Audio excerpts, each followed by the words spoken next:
Hi, it's Fias Tarot. Hello, Taurus Placements. This is your love reading. Pagdating sa person on your mind, okay, so titingnan natin yung next action niya and kung anong magiging outcome, syempre, and gabay. Okay, bago mag-end ang October.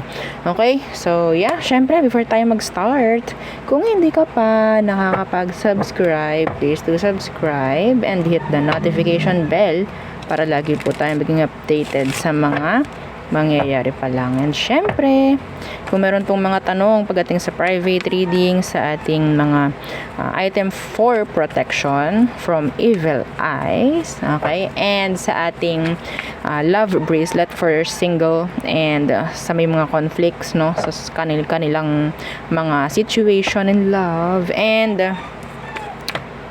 ano pa ba? Yang si granter, okay, okay, na taga-help, oo, para mga grant, oo, yung mga minamanifest ninyo, mas mapadali, okay, mapagaan yung energy nyo, and sa ating new item for cleansing, yeah, just message me. Okay, and yeah, if you're interested na magpa-reading kay Perception of Light, so, message lang po kayo sa kanya pong FB page, and sa mga naghahanap ng healer, kay Kuya Dingsi naman po tayong mag-message, okay? So, yeah, let's start your reading, Taurus. Okay, so who is the person on your mind? Anong meron dyan sa taong yan? Anong meron sa kanya? Okay, Taurus, anong meron dyan sa person mo? Anong meron? Okay, oh, the Ten of Swords. May chance ng separation for some of you. This is backstabbing. Okay? Pwedeng na backstab ka na nito. Okay? Pwedeng air sign, Gemini, Libra, and Aqua. The Eight of Pentacles in reversed. Sa ngayon, hiwalay kayo nit ng taong to and they're not doing anything to fix the situation. Okay? Yeah, they're guarded. Okay? Or sabihin natin, they're avoiding you. Or maybe you're avoiding this person. Pwedeng maging vice versa or pwedeng maging flip yung energy. Okay?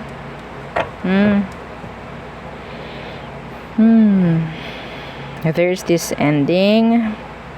Sabihin nating nakagawa ng hindi tama itong taong to sa past. Okay?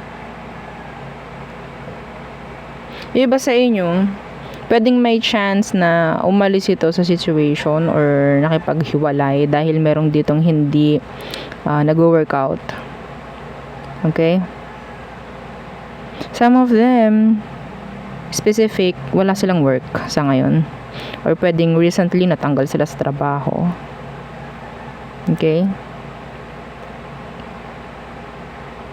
That specific, hindi yun para sa lahat. So, don't claim. Okay? Baka mamaya you're cross-watching. Okay? Sabihin mo, mami, ano ako? May trabaho ako. Shh. Okay? Shh. This is not your reading. Okay? So, let's see. Anong situation nyo nitong taong to? Ano ba talaga ang sitwasyon nyo nitong taong to? We have here air sign and earth sign. Okay?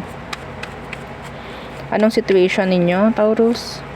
Okay, the Wheel of Fortune. Parang may gumagaan dito. Simula nang hindi mo ipilit. Okay? Yung sitwasyon mo or hindi mo ipilit yung sarili mo sa taong to. Some of you, may ganun. Okay? May energy ng may nangyayaring mas like gumagaan. Okay? What's this Wheel of Fortune? Yeah, the Knight of Swords. Mas nagiging magaan, madali yung sitwasyon mo. Okay? Nagkakaroon na ng direction yung buhay mo. May chance na ganon. Okay? Yeah, the Nine of Pentacles. Some of you, sabihin nating nagiging maganda yung kaperahan mo in general. Okay? Kasi nagkakaroon ng ruta, nagkakaroon ng direction. Yeah, gumagaan. Sa totoo lang, iba sa inyo, simula nung makakonect mo tong taong to, bumigat yung daloy ng pera mo. Okay, that's specific. Bumigat yung daloy ng energy mo in general. So, nangyari is, nagkaroon ng separation. Sa ngayon, the situation is like, napakagaan. Okay? Opportunities, nandyan, kaliwat kanan. Maganda ang takbo ng pera. Some of you. Okay? In general, napakagaan ng sitwasyon. Kahit sabihin natin, yes, may nangyaring hindi maganda sa past. Pero some of you, ikaw itong bumitaw. Okay? And hindi mo pinilit yung ginugusto mo noon. Okay? So, yeah. Let's see anong nararamdaman ng taong to ngayon pagdating sa'yo. Anong nararamdaman niya, Taurus? Anong nararamdaman niya? Anong feelings niya towards you? Deep, deep down.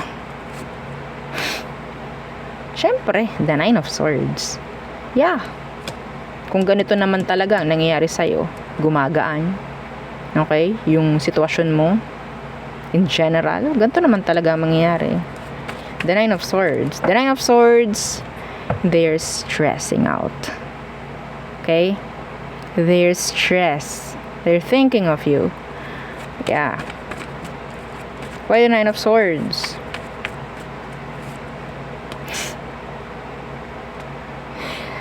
There's a lot of regret. Okay?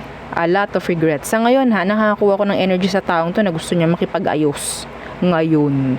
Makipag-cooperate na sa'yo. Ngayon. The Three of Pentacles. Because what? They see you someone na talagang nagiging okay na, lalo na financially. Lalo na financially. They're regretting over sabihin natin the mistakes na ginawa nila before. Niloko ka, something like, yeah, in general, nasaktan ka ng taong to. They're regretting it. Kaya nire-regret nila na ginawa nila yun sa'yo, something like that. They're crying over this. They're crying over spilled milk. Okay? Andun yung panghihinayang sa totoo lang. Bakit hindi ko ginawa yun or whatsoever. Okay? So, let's see what is their next action towards you, Taurus. Okay? Bago mag-end ang October. Let's see what is their next action towards you bago mag-end ang October. So, we have here Taurus, Cancer. Some of you some of you gumagawa ng action nitong taong to. They're maybe sending you message, a lot of message maybe, pero sabihin natin, you're not open for them. Now they're regretting it. Now they're crying. Now they're stressed. Okay? Tumalikod ka rito sa taong to. Talikuran mo na siya. Yeah. Ang ganda ng energy, sa totoo lang. Yeah. May nangyari ditong healing. Okay? I think matagal na nangyari to. Yeah. Matagal na. Kaya parang nakamove on na yung iba sa inyo. And I think nagiging okay ka. Nagiging okay ka na eventually. Ang ganda. Okay. Very good. Okay. So, let's see. What is their next action towards you? Aside sa, yun nga, meron ditong nag-reach out. Okay, nag-reach out. Some of you nire-reach out ka niya. Wanting na magkaroon uli ng panibagong yugto. Okay, tingnan natin. Pero, you rejected this person. Or maybe you're rejecting them. Let's see. Next action. Temperance. They will wait. Okay, patiently waiting. They're waiting for you. Pwedeng Sagittarius. Why?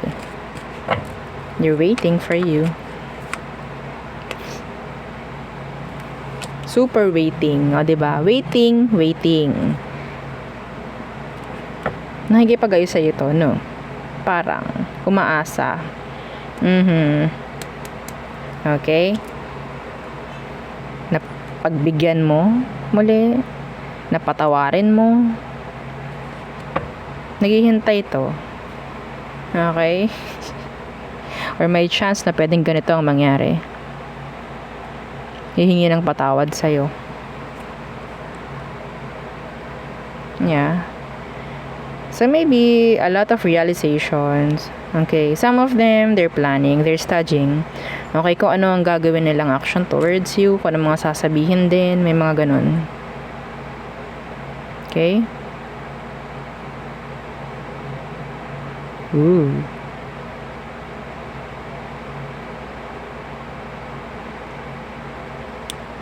Maghihintay at maghihintay lang tong taong to. Anong hinihintay niya? Anong gusto niya? Tingnan natin.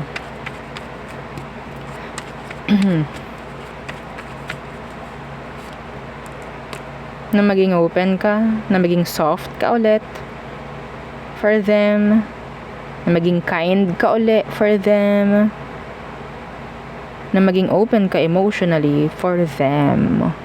Yun ang hihintay nila. Yeah. A lot of waiting. Okay, na makipag-ayos ka na rin, or yeah, this person is expecting you na magkaroon uli, or sabihin nating magkaroon ng kooperasyon, no? Sa inyong dalawa. Pero I think hindi ka na ganun ka-open or something, like hindi ka na talaga open. You're just being practical. Okay, sa ngayon, yeah, hindi mo na lang din hinahayaan siguro yung sarili mo na bumalik sa kung anong meron sa'yo noon. Okay? Ayaw mo na. Yeah, ayaw mo na. Okay. Then, very good. Oo, kung ganun. Hindi mo na kailangan advice. Hindi mo na kailangan advice. Okay, let's see. Sa mga nangangailangan ng advice, anong kailangan pang gawin? Okay. Keep an arm's distance from this person. Okay? Kung gusto mo makipag-usap. Kung gusto mo makipag-ayos. What else? Ano pa ang advice for Taurus? Yeah, judgment in reverse. Hindi mo kailangan maging open. Hindi mo rin kailangan ng repeat. A cycle na kasama tong taong to. Hindi mo kailangan na may mangyari ulit na repeat. Okay? Hindi mo na kailangang panoorin yung pelikulang napanood mo na. Papanoodin mo pa ulit at ulit at ulit at ulit. Okay, avoid cycles. What's with this judgment in reversed? Yeah, the Ten of Pentacles. Isipin mo lahat ng pinagdaanan mo. Okay? It's up to you. It's up to you. Isipin mo lahat ng pinagdaanan mo. Ayun na lang ang aking nakikita. Kasi yung iba talaga sa inyo, you're doing great na. Okay, you're doing good, you're doing fine. Sa ngayon. Okay, now this person is regretting everything. Kung ano man yung mga ginawa niya sa'yo before. Lalo na kung hindi talaga ito naging maganda, nakakonect. Okay, dinrap mo tong taong to. Dahil marami nang nakatusok or marami nang tinusok itong taong to ng mga swords sa likod mo. Ilang ulit. Okay, ilang ulit mo tong pinagbigyan, ilang ulit mo tong winelcome muli. Pero still, repeat. Okay, stab. And then, nakita ko na nilet go mo to. Dahil hindi mo na kaya. Dahil hindi na okay. So, may chance na talagang sinagip mo na lang yung sarili mo from the situation or from this person. So, yeah, and sa tingin ko, nagiging okay ka naman It's up to you. Okay? It's up to you kung gugustuhin mo pa bang bumalik sa ganon. Kasi I think this person is hindi pa rin totally okay. Hindi pa rin siya nagbabago. Yeah. Hindi pa rin. The Hierophant is in the reversed. Okay? This is a person who is a non-committal. Yeah. I don't know. Sabihin lang natin na nabigyan mo ng takot itong taong to. Nabigyan mo lang siya ng isipin. Something like that. Okay? So, isipin mo lang ulit. Yun ang advice ko. Isipin mo lang ulit lahat ng pinagdaanan mo. Ready ka ba na pagdaanan mo, Leon? Yun lang. Ready ka ba? Yun lang. Okay? So, dun tayo sa all signs are true Pisces for you, Taurus placement. Let's see. Okay. Shuffle natin. Okay? So, again, please don't forget to like, share, and subscribe while I'm shuffling. Okay? Okay. Aries through Pisces. Okay. So, Aries. So, they're not open, or maybe ikaw yung kailangan na hindi maging open dito sa taong to. Taurus. They're sad. Okay? So, may mga nare-realize tong taong to sa ngayon. Gemini, they're waiting for you. They're waiting for a reply that's specific. Cancer, they want to hear something from you. Okay, they want to hear something. I don't know kung ano.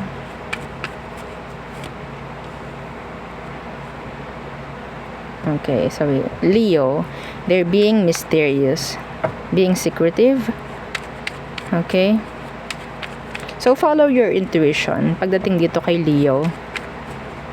Virgo, okay, they're being guarded, or maybe keep an arm's distance from this Virgo. You have to. Okay? Some of them, if they're not reaching out, or kung meron silang hindi ginagawa pagdating sa sitwasyon, there's this ego and pride na nakaharang. Okay? Okay. Libra. Okay. So this Libra, they want you, they like you, passionate pagdating sa'yo. Scorpio, there's this acceptance. Okay?